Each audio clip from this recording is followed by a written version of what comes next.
ঝিনাইদহে প্রতিনিয়ত ঘটছে চুরি ডাকাতির ঘটনা। প্রায় বাসাবাড়ি, অফিস কিংবা দোকানে চুরি করে মালামাল নিয়ে যাচ্ছে চোরচক্র। এছাড়া বেড়েছে দিনে দুপুরে অস্ত্রের মুখে ডাকাতির ঘটনা। গত 6 মার্চ শুক্রবার কোটচাঁদপুর উপজেলার তালিনা গ্রামে ঘটে যায় দুর্ধর্ষ ডাকাতির ঘটনা। জুম্মার নামাজের সময়ে বাড়িতে পুরুষ না থাকায় তালিনা বাজারের বিশিষ্ট ব্যবসায়ী মোহাম্মদ ওহিদুল ইসলামের বাড়িতে ঘটে ডাকাতির ঘটনা।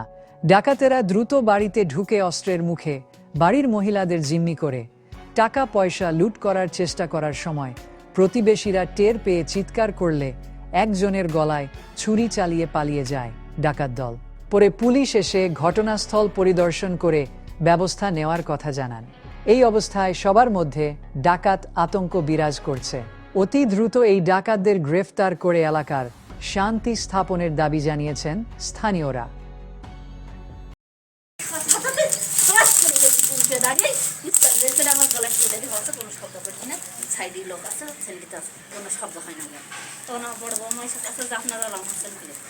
আপনারা কি কার আপনারা আমার কাছে বলে বড় বউ আমার গলা ধরে ছড়িয়ে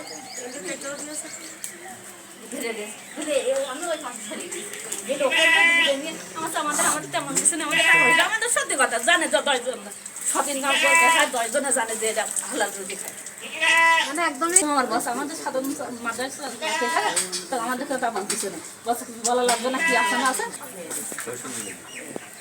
মানে ওইটা তখন আমার ছোট বৌমা বলে সব কিছু বাচ্চার ঘুম পড়াচ্ছে, মানে উনি আবার বসে